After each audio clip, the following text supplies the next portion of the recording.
All right, welcome back to Resilient Events. My name is Marisa. I'm here with John, and we have a special guest with us, which we'll introduce. But we're going to talk about activating the senses at events to make better experiences. And we'll explain more about that and how you can use that at your events when we get into our conversation.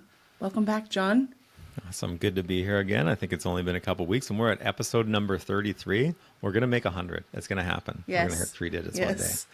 That's the thing with our events-based business. We're professionals. We're always traveling. We're doing other things. But it's fun to be able to do this. And I'm grateful we have Valentina here, who's actually been, like, I think our first international, like, across the pond, they say, Wow. guest. So yeah, we're global now. That's it, John. We're done. Official milestones Not every just week. North America. Yeah. Awesome. All right. Welcome, Valentina. Hi, thank you for having me. Do you know what's really strange is you mentioned this is the 33rd episode and my lucky number is 3. So I Yes. feel like I'm it's not. time. It definitely was time for us to connect on your podcast and obviously talk about your expertise, and we'll get into that. But why don't you tell those who are listening a little bit about yourself? Yeah, so I'm Valentina. I am based in Madrid in Spain, but originally from London in the UK.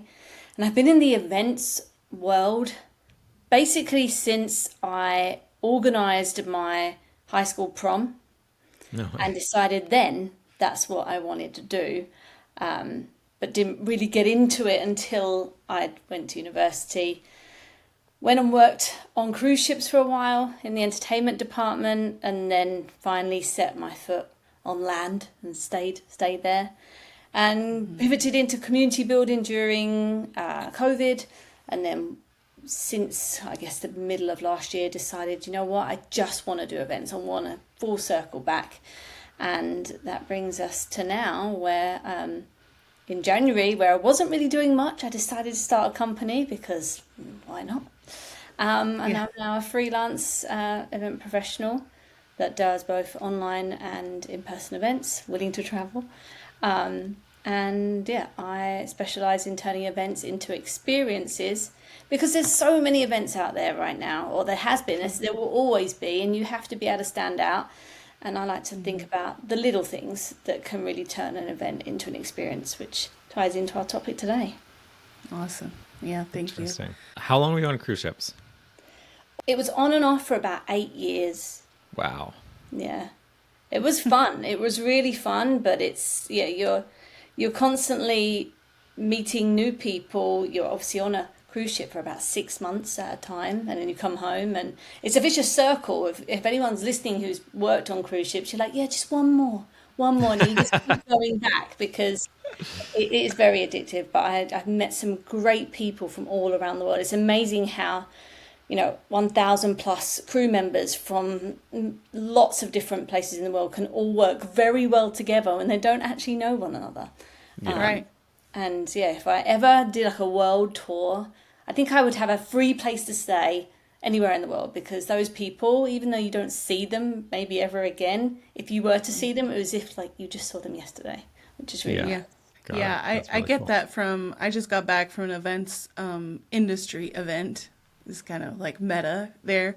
And I felt that. I felt that people were there, like knowing what the energy is like, knowing what the trends are. And I went there as like a buyer, right? So I'm planning to like do all these events and know who to connect with. And there were people there that were not in events, like they were trying to learn what we do. So it's just interesting to hear their perspective or hear like little things that I've heard from them, like, oh, this is changing. Oh, that's interesting. And I'm like, well, I've seen that before. And it's just a reminder that we do have a lot of expertise in events.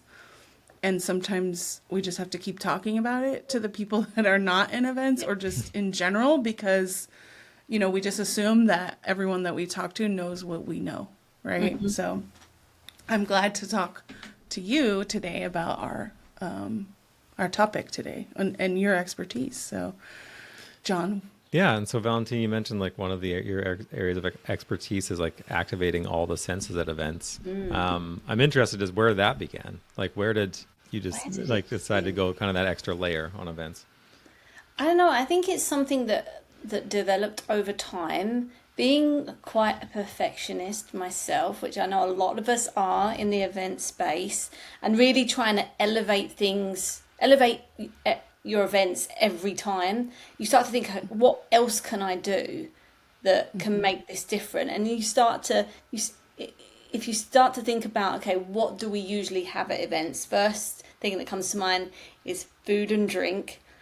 And the smell, I always say the same thing. The smell of pizza at an event just makes most people, because I know not everyone loves pizza, most Yeah. people are just so excited for that smell. Like it instantly makes people feel comfortable, well, and hungry. But like it, for those that maybe aren't as sociable at events, something that brings down the barriers to make them feel more comfortable, such as a freshly cooked pizza, can make people just one, stay at an event longer because there's food, but two, also just make people more comfortable to go up to people and eat together, for example. So I think it's developed from that, and as I've been to so many events, because when I'm not organising events, I'm attending events. I'm an event junkie, as they would say. You see how other people organise events. You're like, oh, I would do that differently, or I would think Yeah. about that. So when I started to think about the senses, and like my husband has played a big part of this because he's an audiovisual person, and I learned a lot from him about lighting and sound and how that can affect the way someone feels at an event. Like, for example, if you've got a lot of blue lighting, it makes people feel cold. And I don't know about you, but I'm a very cold person. So if I'm cold or feel cold, like I am not focused on what's happening.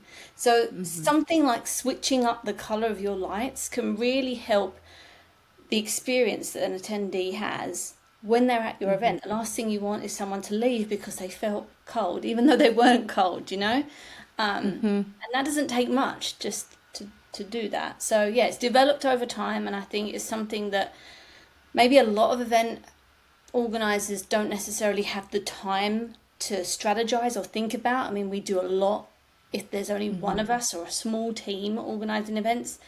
There's a lot of logistics involved, and sometimes you just don't have that bandwidth for those little things, but it's worth considering because it can make Yeah. a real impact. Yeah, the when you talk about activating that warmth, what also comes to mind is the branding of an event. And I think, well, the event I was just at, like their logo and like, they're using like event software that's like blue, and none of the branding of the signs or anything was blue.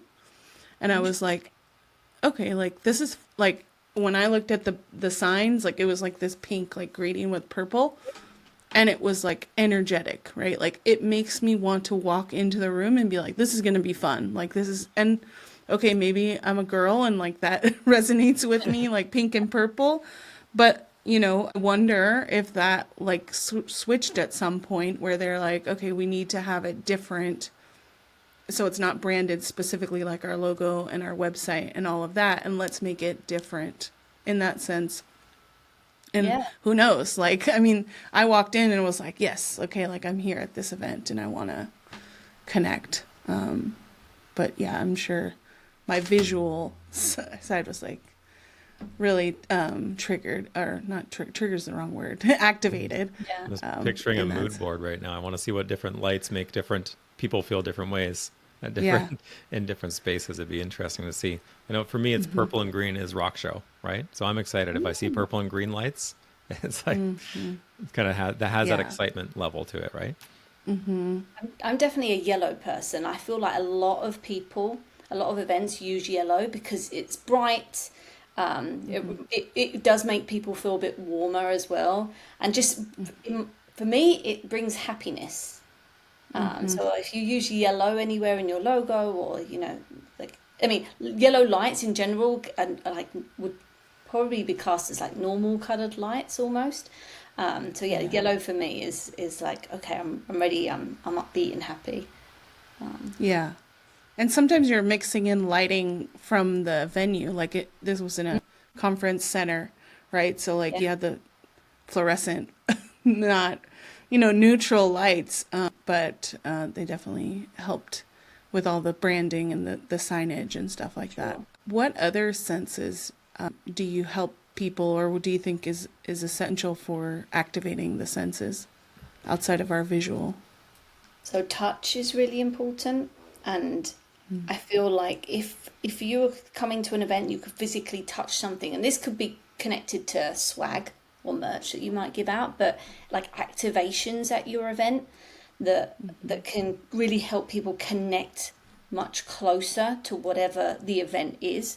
For example, if you was to do, like most people give out name badges, like a name badge customization station, I'm going to call it, where it could be stickers, it could be like different colored pens to make people personalize their name tags so they feel more individual and can let out their personality. But just like being creative and touching, and I don't know, it just makes people feel more comfortable, and that they're at home, and that they feel more welcome. And it's something that you generally, when you've connected with something physically, that you leave remembering that. And that's something that I feel like in-person events in particular can do very well, whereas virtual events, that can be quite difficult to do, because you're in front of a screen and you're not physically taking anything away, if that makes sense. So yeah, being able to touch things. What do you think for in-person events on that level, like having things like greeters, like shaking hands, taking coats, handing out badges, where there is like the human touch as well? Yeah, no, I think that's definitely important. I mean, I guess it depends what type of greeter you would have depending on your event. For example, people shaking hands may be too formal for certain events.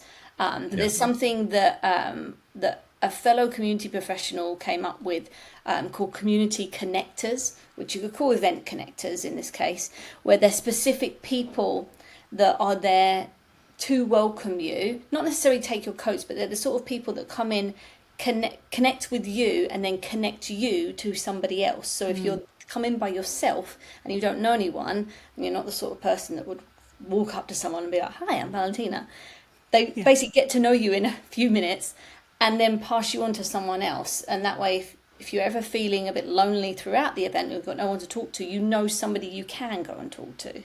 So even though you're not physically touching them, that connection, that human connection, is really important to, again, help people feel more comfortable and stay at your event. Because I've definitely been at events where I'm like, I don't know anyone, I don't feel comfortable to talk to anyone, and you end up leaving. And that's not what any of us want. Right. We want people to stay the whole time. I've been at an event where they had a high five person, but like they had a sign that said high five guy or something. And so it would like make someone want to do it, but also got people that didn't feel comfortable, like that didn't know anyone or didn't like, oh, okay, like I made a connection. And this was pre-COVID, so like I don't know if high five would work now, and I don't know if we're back to like, where we can like touch hands like that right away. But I love that community connector thing, because in my opinion, it is someone in the industry that's not doing the planning all the time, or the logistics, or executing like stage production, or any of the aspects of the actual event. They're like little moles inside the event that can, really kind of guide people, and just like a smiling face, and it does depend on the size of the event, like how many are first time attendees, which you can get all that data. But one of the, I think would be great to, make someone feel welcome, and like, oh, I see that familiar face every day 1, day 2, and day 3, right? Yeah. Or day half to day 1 and day 2. I think that's a cool way to, and I think planning companies don't necessarily need to think of those people as extra staff. Like, oh my gosh, I can't expand my staff. I don't have a budget to staff this whole event, but can I trade for like attendee registration, and like you do this for like half a day or for a couple hours, right? Like, how can we get people to do that and make them want to do it? Because, I mean, I would do it for a Yeah, free registration to an industry totally. event, you know? So, No And better one way of to the meet things, every person. Yeah. yeah, right? exactly. Exactly. Yeah, and especially if I mean, these could be people that have attended your events in the past, so they already are, or like they know what your event's about, so that could be easier. You don't have to do too much training.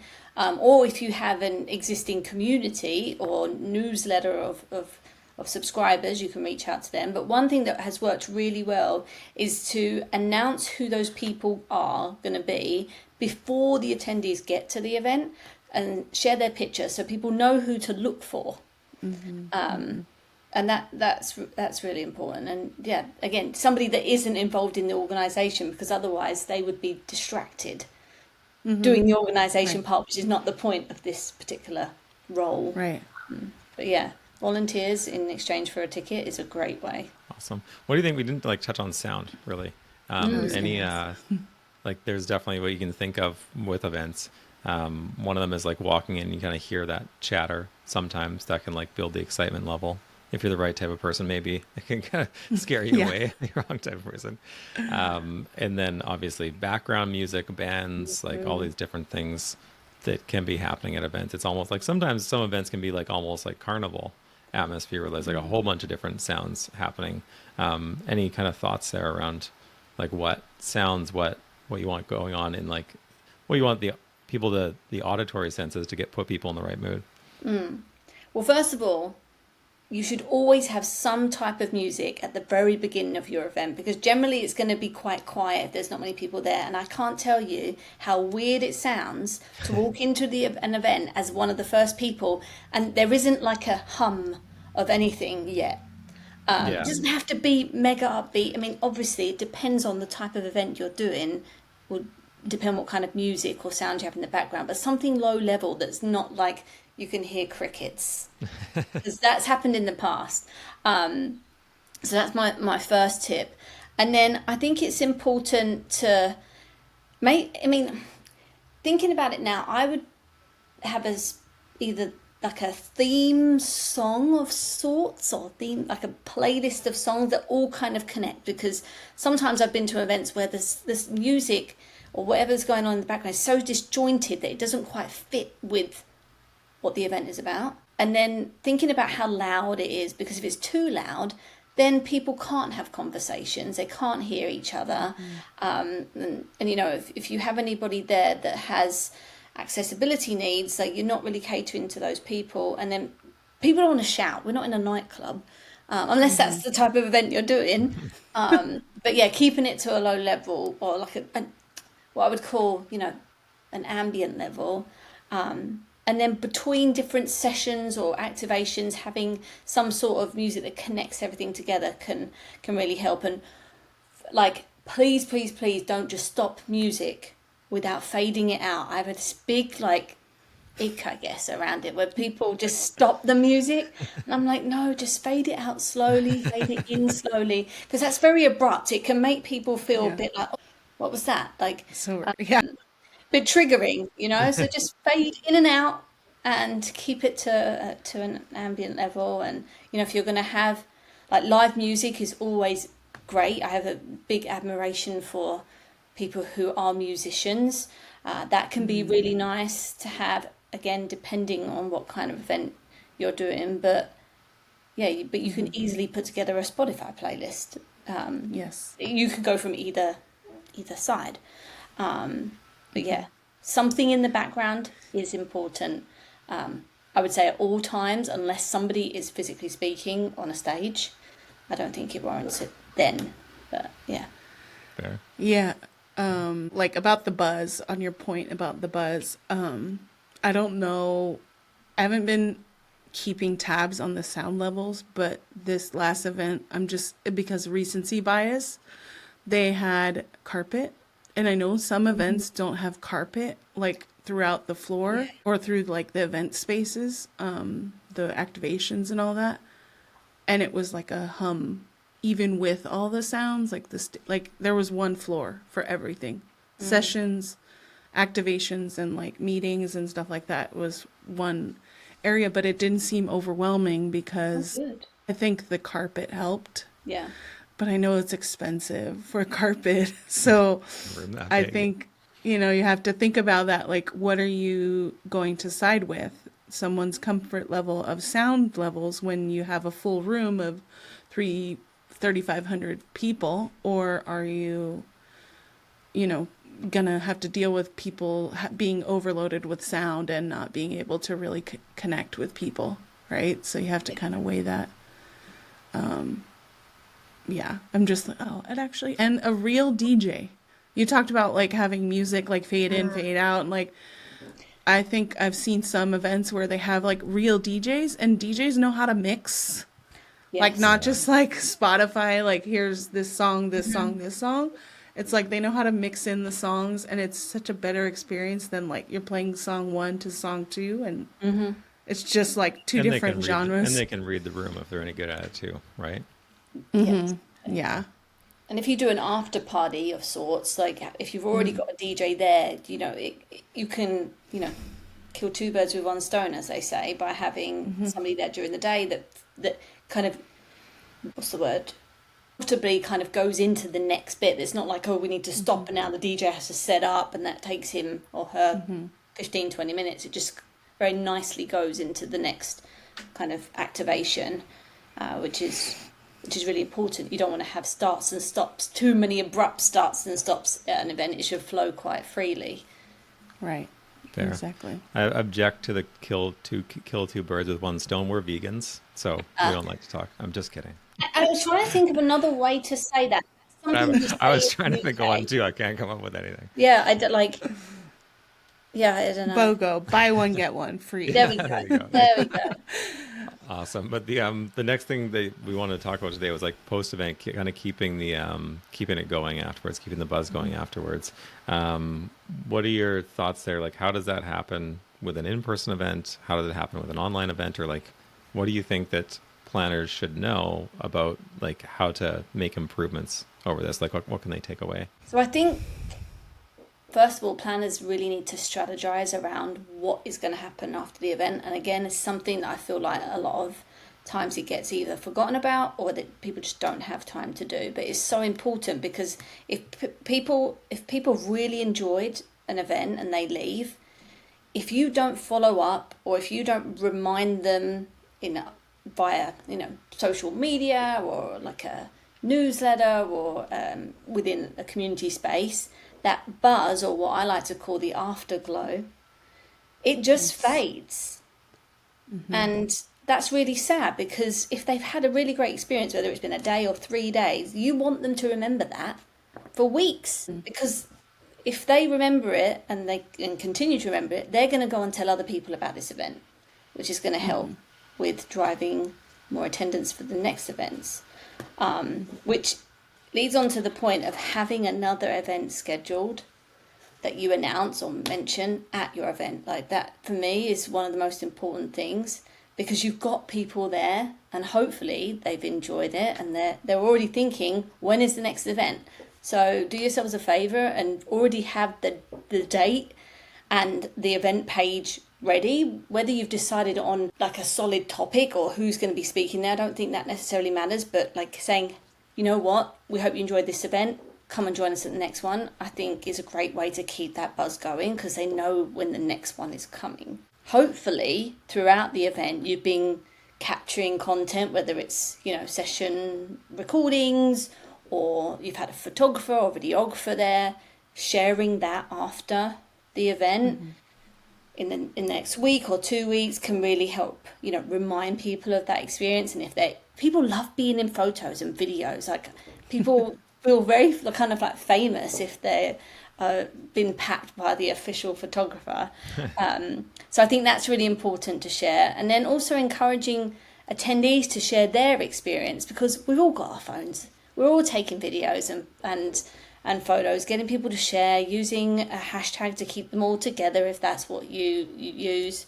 And just bringing people back to that moment where they were at that event can really help just keep that buzz going. Otherwise, the event gets forgotten.